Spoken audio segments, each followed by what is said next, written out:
नमस्कार दोस्तों, एक बार फिर से आप सभी का आपके अपने YouTube चैनल पर स्वागत है।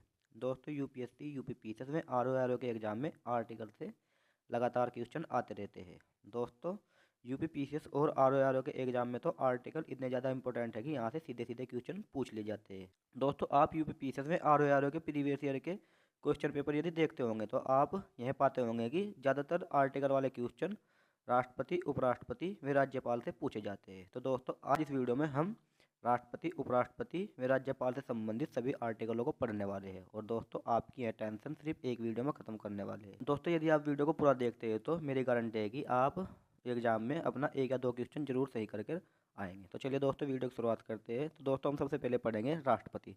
और दोस्तों, इस साइड आर्टिकल लिखे हुए हैं और उस साइड आर्टिकल से संबंधित जो प्रावधान है वे लिखे हुए हैं। तो दोस्तों, सबसे पहले हम बात करते हैं आर्टिकल 52 की, यानी आर्टिकल 52 की। दोस्तों, आर्टिकल 52 में कहा गया है कि भारत का एक राष्ट्रपति होगा। और दोस्तों, ये काफ़ी इंपॉर्टेंट आर्टिकल है जो सीधा सीधा परीक्षा में पूछ लिया जाता है कि भारत के राष्ट्रपति का प्रावधान कौन से आर्टिकल में है। दोस्तों, आर्टिकल 53 में कहा गया है कि संघ की कार्यपालिका शक्ति राष्ट्रपति में निहित होगी। दोस्तों, आर्टिकल 53 में यह कहा गया है कि संघ की कार्यपालिका शक्ति राष्ट्रपति में निहित होगी। और दोस्तों, आर्टिकल 54 में राष्ट्रपति के निर्वाचन से संबंधित प्रावधान है। राष्ट्रपति के निर्वाचन से संबंधित प्रावधान आर्टिकल 54 में है। दोस्तों, आर्टिकल 55 भी काफ़ी इंपॉर्टेंट है और जिसमें कहा गया है कि राष्ट्रपति के निर्वाचन की क्या रीति होगी, उसका प्रावधान आर्टिकल 55 में किया गया है। और दोस्तों, आर्टिकल 56 में राष्ट्रपति के पद की अवधि, यानी राष्ट्रपति कितनी अवधि तक अपने पद पर बना रह सकता है, इसका प्रावधान आर्टिकल 56 में किया गया है। दोस्तों, आर्टिकल 57 काफ़ी इंपॉर्टेंट आर्टिकल है जिसमें कहा गया है कि पुनर्निर्वाचन के लिए राष्ट्रपति की पात्रता, यदि कोई व्यक्ति दोबारा राष्ट्रपति निर्वाचित होता है तो उसकी क्या पात्रता होगी, इसका प्रावधान आर्टिकल 57 में किया गया है। और दोस्तों, आर्टिकल 58 में कहा गया है कि राष्ट्रपति निर्वाचन होने के लिए अर्हता है, यदि कोई व्यक्ति राष्ट्रपति बनना चाहता है तो उसके लिए क्या अर्हता है, उसका प्रावधान आर्टिकल 58 में किया गया है। दोस्तों, आर्टिकल 59 में राष्ट्रपति पद के लिए कुछ शर्तें निर्धारित की गई है।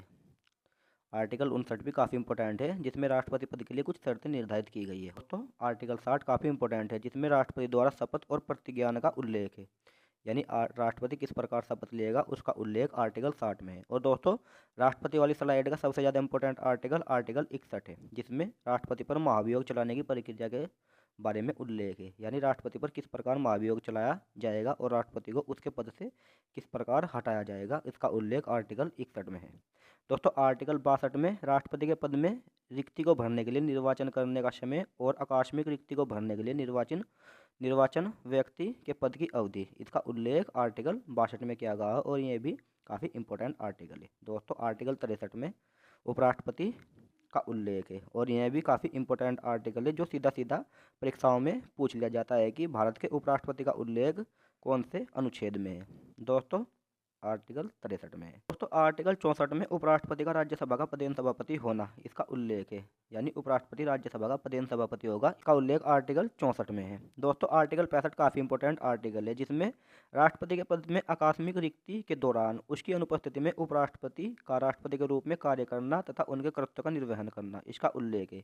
यानी अगर राष्ट्रपति आकस्मिक कारणों से अपने पद पर नहीं होता है तो उसकी अनुपस्थिति में उपराष्ट्रपति राष्ट्रपति के रूप में कार्य करेगा और उसके कर्तव्यों का निर्वहन करेगा, जिसका उल्लेख आर्टिकल 65 यानी 65 में है। दोस्तों, आर्टिकल 66 में उपराष्ट्रपति का निर्वाचन किस प्रकार होगा, इसका उल्लेख है। और दोस्तों, आपको यह आर्टिकल बहुत अच्छे तरीके से याद होने चाहिए क्योंकि यहाँ से क्वेश्चन पूछे जाते हैं। आर्टिकल 67 में उपराष्ट्रपति के पद की अवधि का उल्लेख है, उपराष्ट्रपति कितने पद तक अपने पद पर बना रहेगा।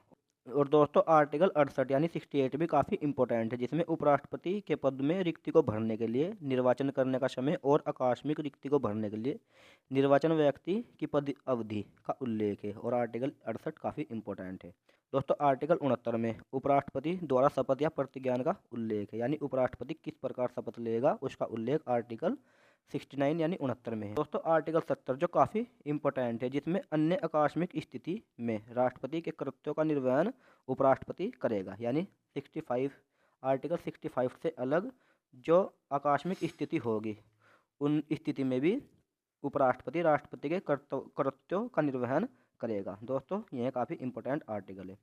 दोस्तों, तो आर्टिकल 71 में राष्ट्रपति या उपराष्ट्रपति के निर्वाचन से संबंधित या सशक्त विषयों का उल्लेख है और यह भी काफ़ी इंपॉर्टेंट आर्टिकल है। दोस्तों आर्टिकल 72 बहुत ज़्यादा इम्पोर्टेंट है, जिसमें जिसमें राष्ट्रपति की क्षमा करने की शक्ति का उल्लेख है। यानी राष्ट्रपति किसी व्यक्ति को मतलब जिसने अलग अलग तरीके से दंड दिया गया हो उन्हें क्षमा करने का प्रावधान है और राष्ट्रपति उन्हें माफ कर सकता है। दोस्तों आर्टिकल 73 में संघ की कार्यपालिका शक्ति का विस्तार है।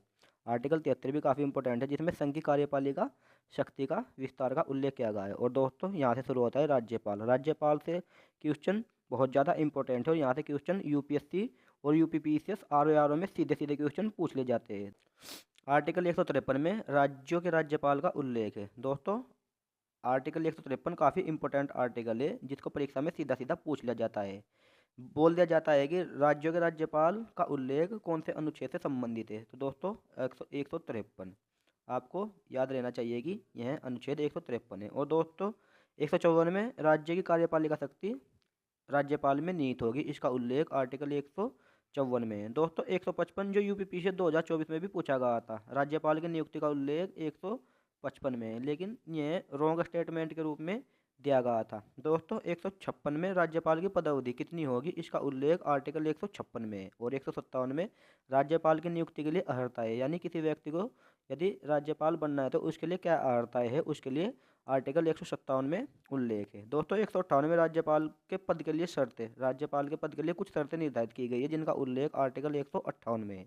और 159 में राज्यपाल द्वारा शपथ या प्रतिज्ञान का उल्लेख आर्टिकल 159 में है। दोस्तों आर्टिकल 160 में कुछ आकस्मिकताओं में राज्यपाल के कर्तव्यों का निर्वहन, इसका उल्लेख आर्टिकल 160 में है। कुछ आकस्मिकताओं में राज्यपाल का कर्तव्यों का निर्वहन, यानी यदि किसी कारण से राज्यपाल अपने पद को रिक्त करता है तो उसके कर्तव्य का निर्वहन करने का उल्लेख आर्टिकल 160 में है। और दोस्तों आर्टिकल 161 काफ़ी इंपॉर्टेंट है, जिसमें राष्ट्रपति के जैसे राष्ट्रपति को आर्टिकल 72 में कुछ मतलब किसी व्यक्ति को क्षमा करने की शक्ति है, उसी पर राज्यपाल को 161 में क्षमा आदि की और कुछ मामलों में दंडादेश के निलंबन, परिहार, लघुकरण और राज्यपाल की शक्ति है। यानी वह दंडादेश को निलंबन कर सकता है, परिहार कर सकता है और लघुकरण कर सकता है। दोस्तों आर्टिकल 162 में राज्यपाल की कार्यपालिका शक्ति का विस्तार है, यानी राज्यपाल की कार्यपालिका शक्ति का विस्तार आर्टिकल 162 में है। तो दोस्तों ये थे कुछ महत्वपूर्ण आर्टिकल। दोस्तों यहाँ यकीन माने यहाँ से परीक्षा में क्वेश्चन पूछे जाते हैं। और दोस्तों यदि आप इस वीडियो को 1 या 2 बार देखते हैं तो आपके परीक्षा में 1 या 2 क्वेश्चन सही होने की पूरी संभावना है, जिससे आपका सिलेक्शन हो सकता है। तो दोस्तों आज की वीडियो में इतना ही, मिलते हैं अगली वीडियो में। Thank you.